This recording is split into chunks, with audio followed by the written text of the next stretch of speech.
Today I'm going to share 3 high-end, easy projects you can make with items from the dollar store. I went to the Dollar Tree. I love it there because every single aisle has potential DIY situations. Live by the beach, or if you have taken a beach vacation, or if you just love the beach, I wanted to give you some ideas that would help you bring in some high-end decor looks. I love beach decor, but it's pricey, and you can go to the dollar store and you can make these things and personalize them to your own lifestyle. 3 ideas for you. The very first thing that we did was we went down to the beach. We wrote in the sand to create these amazing picture frames. This first project, I used these little mini wood pallets. They are about the size of coasters, but they're rectangular, so they're not really coasters. I wasn't sure what I was going to do with them, but you'll see what happens. Good morning now, little singing bird. It's been a while since your song's been... Dark and Decrepit is like a stain on raw wood. It's water-based and dries very fast without the horrible smell of a stain. Hey. I wanted to achieve a chippy boatwood nautical type of look. I'm using DIY paint because it's made out of clay. I like to take the paint, put it on a paper plate, let it dry about halfway, and apply unevenly with a putty knife. Don't know what to say. I am using Old 57, Prom Queen, Farm Fresh, and Mermaid Tail for this project. Because DIY paint is all natural with just 9 ingredients, and because of the amount of clay in the paint, you can get beautiful highs and lows by letting the paint set up halfway and applying it in this manner. I miss you when you're gone.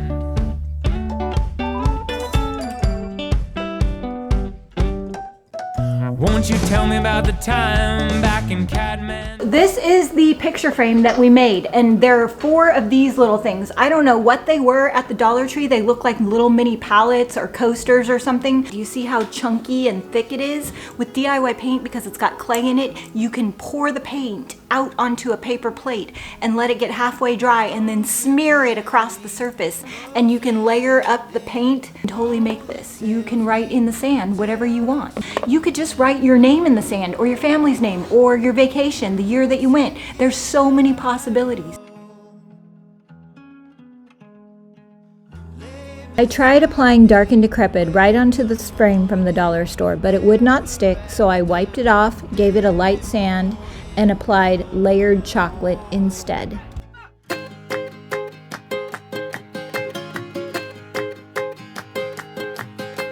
My dad is cutting out some scrap wood so we can apply the 4 pallet pieces to the top and make a base for the picture frame.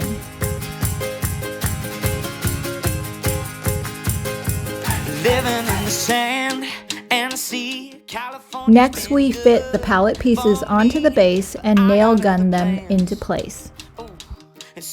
Then I applied a layer of Big Top. It's our clear liquid sealer. It makes the color pop and seals everything in.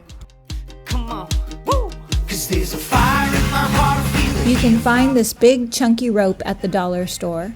I hot glued it around the edge for a finishing touch.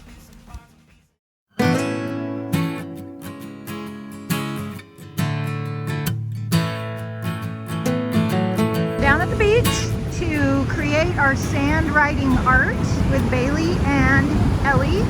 Ellie, are you excited?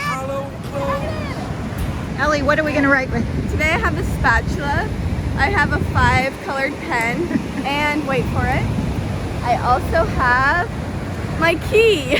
Okay, let's do this. We're having trouble getting just the perfect picture, so we're going to try a video and get a screen grab from the video, but I don't really want to get wet. I might have to take off my shoes. We spent about an hour writing fun words in the sand.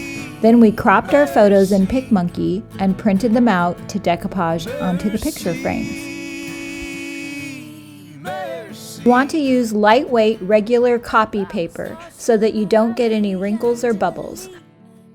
I like to use a regular glue stick for this. I've tried Mod Podge and white glue, but I found that that is kind of messy and seeps through the paper. The last thing to do was add a tiny nail so I could attach my dollar store frame onto the base. Goodness could get me through heaven's gate. This idea I saw on Pinterest. I took a screenshot of it. Some big company makes these and sells them for a lot of money. As soon as I saw it, I'm like, oh, you could totally DIY that.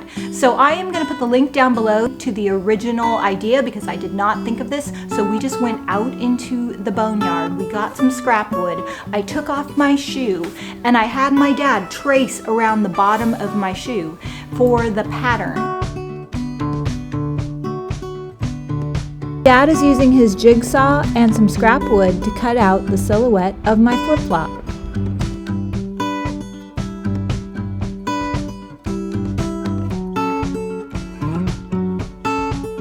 We cut out a bunch of these and put together all the supplies so you can buy a kit to make your own.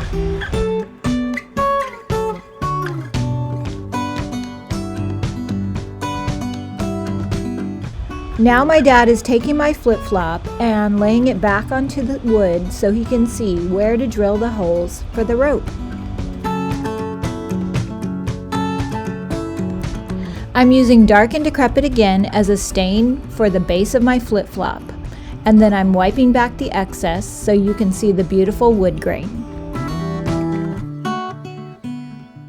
After the Dark and Decrepit was completely dry, I went over it with a layer of Old 57.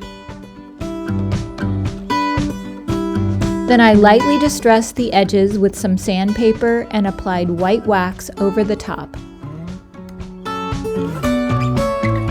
Because we are making candle holders, I was concerned that the rope could be flammable, so I did a little research on YouTube and found out how to make a flame retardant. I mixed 2 tablespoons of borax powder in water and I soaked the rope overnight.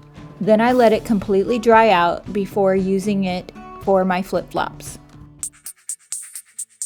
This part may look a little confusing, but it's actually pretty easy. You want to take 6 strands of rope and you want them to be about 1.5 yards long. Wrap the ends of your 6 strands with painter's tape and pull it through the first hole of your flip-flop and then tie a knot. Cut off the end. Go to the top side of your flip-flop, double up the rope and make a braid about 1 inch long and then tie a knot. Divide your strands in half and make 2 more braids long enough to reach the other holes in your flip-flop. Next, thread each braid through the holes, measuring with your dollar store candles to make sure that they fit properly. Once I knew my braids were the right length, I applied the painter's tape to the end and pulled my braids through each hole. Then I tied all 6 strands back together in a knot, which became the hanger for the back of each flip-flop. The last thing to do is securely glue your candles into place. You could also use the battery-operated candles, which they sell at the dollar store. If you want to make this, we have a kit that you can buy on our website, and we will throw in everything that you need. You can follow the video, make your own flip-flops, paint them whatever color you want, or you could just trace your own shoe and do it from scratch. These turned out so pretty. If you make these, remember, never leave a candle unattended. And if you use the rope, follow the flame retardant recipe in this video. Hold me out of bed. We floated through the stratosphere. I found these little tiny jars at the dollar store. I don't know about you, but I love little jars. As soon as I saw these jars, I knew that I wanted to create a sand collection. You can get sand wherever you go. I've been to Fiji. I have been to Encinitas where I live. I've been to Mexico. There's a lot of places that I want to go that I haven't been to, so you could put the labels on the jars and hang them up. It will be like fulfilling your bucket list or your beach pail bucket list. I got this frame from Dollar Tree. I scraped out everything, I painted over it, I glued the little jars down. After I pulled off the metal piece, I used Goof Off to remove all the paper so I could have a flat surface to paint on. In a hurricane, it's bubbling over. This stuff is pretty stinky, so use it in a well-ventilated area or maybe try sandpaper instead. I used 2 coats of tarnished pearl to create a warm white background for my project. I also used painter's tape to keep the frame free from paint. Sometimes you cry your big blue eyes for no discernible reason. Your point of view, it comes and goes like the changing of the seasons. You got your mama's sunshine. They sell these cute little glass jars at Dollar Tree in 2 different sizes. I decided to paint the lids of mine black for a more cottagey look. It's bubbling over like sweet champagne. You got your mama's sunshine. You got your daddy's rain. Then I filled each jar with different types of sand from places I've been. I printed out the locations on my computer, cut them to size, and applied them with a glue stick. Don't need no Mona Lisa, don't need Dolly. I used tight bond wood glue to apply each jar to the bottom of my picture frame. On the wall. You got your mama's sunshine. You got your daddy's rain. You're like a piece of heaven in a hurricane. Now I'm adding the Beach Word stencils by Jamie Ray Vintage. This is a lot easier to do if you do it first before you glue down the jars. Ask me how I know. I used to pounce all the paint into my stencils, but now I'm swirling. It's much easier. I learned this tip from Melissa Morrow of the Vintage Bee. She has a YouTube channel with lots of great tips. I'll put the link below. That's my 3 ideas for beach decor from the dollar store. Let me know in the comments if you have ever created anything beachy. I've got another video coming next week, so be sure to subscribe and ring the bell. If you would like to buy the kit for the flip-flops or get any of the products used in this video, the link is down below.